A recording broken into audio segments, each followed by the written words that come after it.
Welcome to back my YouTube channel GNS classes. आज आपका स्वागत है मेरे चैनल पर फिर से। और आज मैं आपके लिए एक नया टॉपिक लेकर के आया हूँ जिसका नाम है बैंक रिकॉन्सिलिएशन स्टेटमेंट। एक ऐसा टॉपिक जो 10th क्लास के अंदर आता है और 11th क्लास के अंदर आता है। सभी स्टूडेंट ध्यान से देखिएगा, लेकिन अगर आपने मेरे चैनल को सब्सक्राइब नहीं किया तो पहले सब्सक्राइब करें, बेल आइकन दबाइए ताकि मेरी आने वाली वीडियो की नोटिफिकेशन आपको मिल सके। आइए देखते हैं आज का topic, bank reconciliation statement. First of all हमें पता होना चाहिए हम बैंक रिकॉन्सिलिएशन स्टेटमेंट क्यों बनाते हैं। What is the meaning of bank reconciliation statement. आइए देखते हैं। BRS यानी कि bank reconciliation statement is a statement which reconcile the bank balance as per cash book with the balance as per passbook. यानी कि बैंक की cash book का balance और पासबुक के बैलेंस को मैच करने के लिए ही हमें बैंक रिकॉन्सिलिएशन स्टेटमेंट तैयार करनी होती है। आगे बढ़ देता हूं। By showing all causes of difference between the दो, यानी कि दोनों का बैलेंस को मैच करने के लिए बनाया जाता है। उसके बाद अगर मैं बात करूं इसकी, bank reconciliation statement prepared by businessman. ये ध्यान से, क्योंकि कई बार ऐसा होता है बोर्ड के एग्जाम में भी ये क्वेश्चन जो है ऑप्शन में भी आता है और पेपर में भी आ जाता है बच्चों के, क्या कि बैंक रिकॉन्सिलिएशन स्टेटमेंट किसके द्वारा बनाया जाता है। तो मैं आपको बता दूं, बैंक रिकॉन्सिलिएशन जो स्टेटमेंट होती है वो एक बिजनेसमैन के द्वारा बनाया जाता है, यानी कि एक व्यापारी बनाता है इसको। उसके बाद जब हम बैंक रिकॉन्सिलिएशन स्टेटमेंट बनाते हैं तो किन बैलेंस के आधार पर बनाते हैं, देखिएगा ध्यान से। 4 balances given in the question. आपके पास क्वेश्चन के अंदर 4 बैलेंस गिवन होते हैं। पहला जो होता है वो आता है debit balance as per cash book. Second आता है credit balance as per cash book. Third आता है debit balance as per passbook. और फोर्थ आता है credit balance as per passbook. अब कुछ बच्चे सोच रहे होंगे कि ओवरड्राफ्ट भी तो आता है क्वेश्चन में, बता देता हूँ ओवरड्राफ्ट का आता है।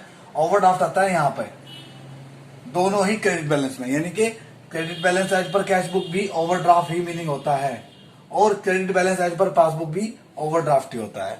अब मैं आपको कुछ रूल्स समझा देता हूँ। रूल्स क्वेश्चन के अंदर जो भी एंट्रीज होंगी, रूल्स किस तरीके से फॉलो होंगे। जो हमारे डेबिट बैलेंस होते हैं, यानी कि हमारे कैश बुक का अगर डेबिट बैलेंस होगा या पासबुक का भी डेबिट बैलेंस होगा तो हमारे रूल सीधे रूल चलेंगे जो मैं आपको बताने वाला हूँ, ठीक है। लेकिन अगर क्वेश्चन के अंदर क्रेडिट बैलेंस के अकॉर्डिंग हमें करना है क्वेश्चन को, तो रूल वहां पे कौन चलेंगे, उल्टे रूल चलेंगे। उल्टे रूल यानी कि जो मैं बताऊंगा उसका अपोजिट होगा। अगर मैंने प्लस की एंट्री बताई तो वो माइनस होगी, माइनस की बताई तो प्लस होगी। मैंने कुछ एंट्रीज लिखी हुई है क्वेश्चन के आधार पर। मैं आपको एक शॉर्ट ट्रिक बताऊंगा जिससे आप ना कोई भी एंट्री हो, कैसी भी एंट्री हो, बिल्कुल भी उलझेंगे नहीं। जैसे कि लाइक वाइज फर्स्ट एंट्री की बना क्वेश्चन के अंदर, check issued but not presented for payment.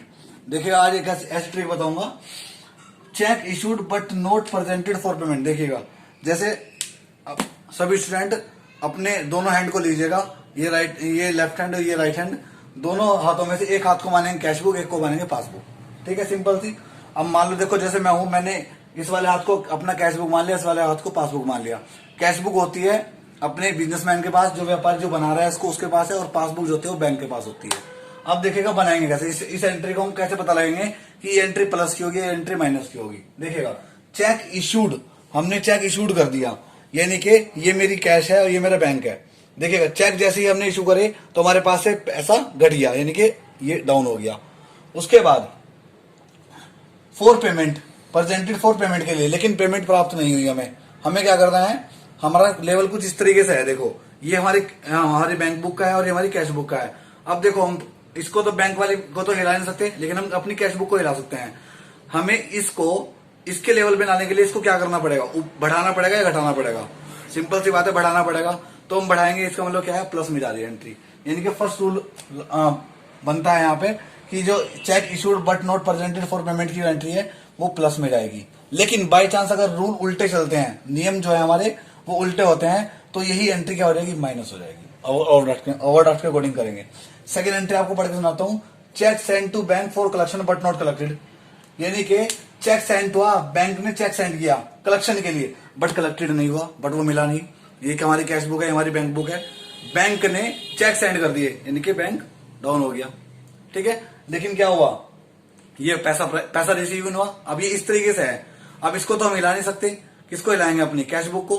Cash book को बैंक बुक के लाने के लिए क्या करना पड़ेगा, इसको बढ़ाना पड़ेगा या घटाना पड़ेगा, घटाना पड़ेगा इसके बराबर लाने के लिए, तो घटाएंगे। यानी कि सिंपल से कहना है क्या होगा, लेस कर देंगे इस एंट्री को। लेकिन अगर रूल उल्टे चलेंगे तो क्या करेंगे, हम इसको प्लस करेंगे। उसके बाद interest allowed by bank, same इसी तरीके से करना। ये एंट्री हमारी कैश बुक के अकॉर्डिंग प्लस में जाएगी और पासबुक के अकॉर्डिंग माइनस में जाएगी, यानी कि ओवरड्राफ्ट के अकॉर्डिंग। उसके बाद फोर्थ एंट्री की बात करो, बैंक चार्जेस, जैसे कि बैंक ने चार्जेस लगाए या फिर इंटरेस्ट ऑन ओवरड्राफ्ट होता है, वो भी हम क्या करते हैं, माइनस होता है वो, और प्लस हमारी ये होती है, हमेशा लेस में आता है बैंक चार्जेस।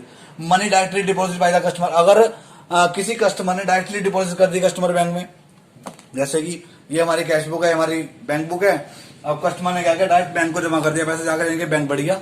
अब कैश यानी कि जो हमारी पासबुक है, कैश बुक है हमारी, वो यही कहीं रहेगी। अब इसको इसके इक्वल लाने के लिए क्या करना पड़ा, बढ़ाना पड़ेगा, यानी कि सिंपल क्या करेंगे, बढ़ाएंगे तो एंट्री क्या होगी हमारी, प्लस में होगी।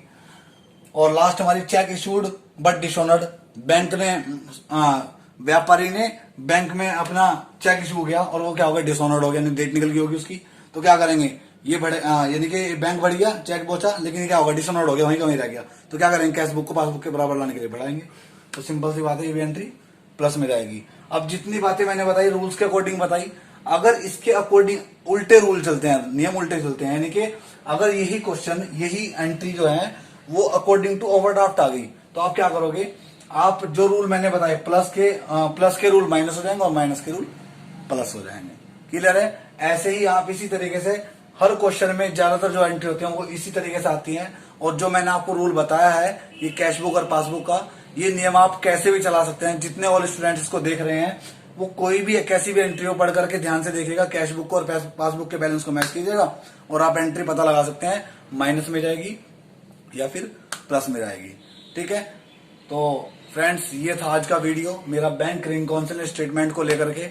अगर किसी स्टूडेंट को कोई एंट्री कोई नहीं हो किसी स्टूडेंट के पास और वो उसको क्लियर ना हो जाए ठीक से, तो नीचे कमेंट बॉक्स में जाइए, टाइप कीजिए, मुझे बताइएगा, ताकि मैं उसकी आपको आंसर दे सकूं, उसका सॉल्यूशन दे सकूं। ठीक है, thank you so much for watching my videos. और लाइक कीजिए, शेयर कीजिए ज्यादा, क्योंकि बहुत सारे स्टूडेंट हैं जिनको इस चीज की, इस टॉपिक की जरूरत है। Thank you so much.